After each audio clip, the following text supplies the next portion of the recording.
तो hi guys, कैसे हो आप लोग। उम्मीद करता हूं आप सब लोग अच्छे होंगे। तो टोक्यो रिवेंजर्स का सीजन 2 जो है वो हाल ही में एंड हुआ है, जिसके टोटल 13 एपिसोड है। एंड इसके सीजन 2 की कहानी की शुरुआत वहीं से होती है जहां पे सीजन 1 जिस क्लिफ हैंगर पे एंड हुआ था, जहां पे किसाके का जो कैरेक्टर था। एक तो ये जो किसाके का कैरेक्टर है ना, उसे तो पहले उड़ा देना चाहिए, साले को बम से उड़ा दूंगा एक बार हाथ में आ जाए तो। मतलब सीजन 2 में वो लिटरली स्टार्ट, मिडल और एंड में आता है, जैसे हम लोग स्वादानुसार नमक डालते हैं वैसे। और नाउ तो कहता भी है कि भाई ये एक दो बार ठीक है, लेकिन ये बार बार कैसे आता है और तेरी बंदी और मेरी बहन को आके उड़ा के चला जाता है। लेकिन जो ताकेमिची का कैरेक्टर है उसे तो कुछ समझ में आता ही नहीं है। और एक तो ये ताकेमिची का जो कैरेक्टर है वो जिस तरह से लिखा गया है, ही सो कावर्ड, डरपोक, और मतलब इतना बुजदिल होता है ना वो, मतलब हर कोई आता है उसको पेल के चला जाता है। इवन जो टोक्यो मांजी के गैंग के मेंबर्स होते हैं वो भी उसे मारते रहते हैं, जबकि वो उनकी ही जान बचाने की कोशिश करता है। और ये सब देख के ना आपको इतना अनोइंग एंड इरिटेटिंग एंड गुस्सा आता है ना, लेकिन साथ साथ आपको जो ताकेमिची का कैरेक्टर है उसके लिए दया भी आती है। आपके दिमाग में एक सवाल आया होगा कि भाई क्यों तुम ये दर्द सह रहे हो, क्या तुम राज मूवी के आदित्य हो जो बर्बाद होना चाहते हो।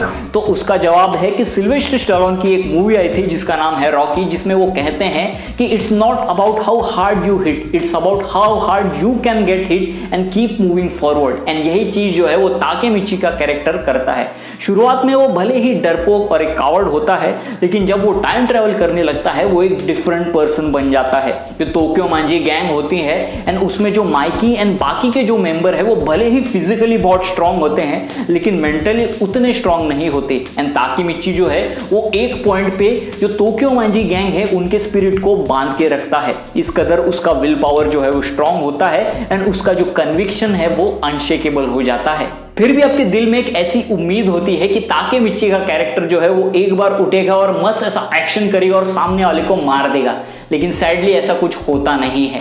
इसके प्लॉट में मुंबई से भी बड़े बड़े होल्स है जो कभी भर नहीं सकते, लेकिन जो ताकेमिची का कैरेक्टर है उसको रियलिस्टिक रखा गया है। मतलब बंदा जो सीजन 1 से पिटता है वो सीजन 2 में पिटते ही रहता है। सीजन 2 का जो एपिसोड 8 एंड 9 है ना वो काफी ज्यादा जबरदस्त है, खास करके एपिसोड 8। यहाँ पर हमें ताकेमिची का स्ट्रॉन्ग विल जो है वो देखने को मिलता है। वो अपने स्ट्रॉन्ग विल के दम पे उसके सामने जो इतना बड़ा एनिमी होता है जो उससे कई ज्यादा स्ट्रॉन्ग होता है, वो उसे एक पंच मार के नीचे गिरा देता है। ऑफकोर्स और भी कई फैक्टर्स होते हैं जिसके कारण वो गिरता है, लेकिन जब वो खुद इतना पिट जाता है उसके बाद जब वो उसे एक पंच मार के घुटनों पे लाता है, वो देखने में आपको मजा ही आता है। एंड जो बाकी के टोक्यो मांजी गैंग मेंबर्स होते हैं उन्हें भी एक हिम्मत और मोटिवेशन मिलती है, उसके बाद वो भी फाइट करने लगते हैं। सीजन 2 का जो एपिसोड 8 एंड 9 है वो सीजन 2 की हाईलाइट है। सीजन 2 में 3 नए कैरेक्टर इंट्रोड्यूस होते हैं, Shiba brothers, Hakkai and Taiju. And इन दोनों की एक बहन होती है और ये तीनों जो है वो रिस्पॉन्सिबल होते हैं प्रेजेंट टाइम में टोक्यो मांजी गैंग के डिस्ट्रक्शन के लिए एंड माइकी के एविल बनने में। अब जो ताकेमिची है वो चीजों को कैसे ठीक करेगा, ये सीजन 2 की कहानी है। जो सीजन 2 है वो फॉलो करता है ब्लैक ड्रैगन या फिर कह सकते हैं क्रिसमस शोडाउन आर्क की कहानी को। सीजन 1 में जैसे हमने माइकी एंड ड्रैगन इन दोनों के डायनेमिक्स और रिलेशनशिप को एंजॉय किया था, वैसे ही कुछ हमें देखने को मिलता है ताकेमिची एंड चिफुया के बीच। इन दोनों की जो फ्रेंडशिप जो है वो सीजन 2 में हमें ग्रो होते हुए दिखती है और वो देखने में काफी मजा आता है।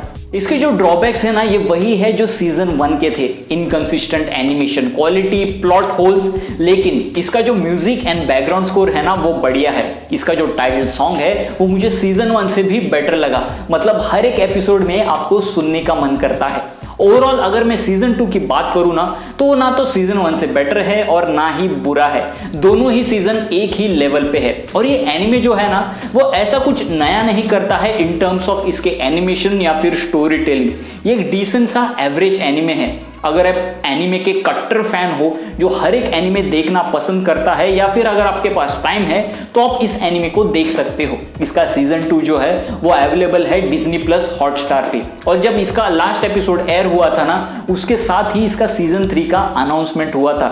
एक सीजन 3 अनाउंसमेंट टीजर भी आया था जिसमें हमें पता चलता है कि एक नया गैंग और उसका एक नया लीडर आने वाला है सीजन 3 में, जिसकी कुछ ग्लिम्स हमें सीजन 2 में भी देखने को मिला था। And season 3 hopefully next year तक आ जाए। तो गाइस बस आज की वीडियो के लिए इतना ही, मिलते हैं अगली वीडियो में, तब तक के लिए आरिगातो गोसाइमास।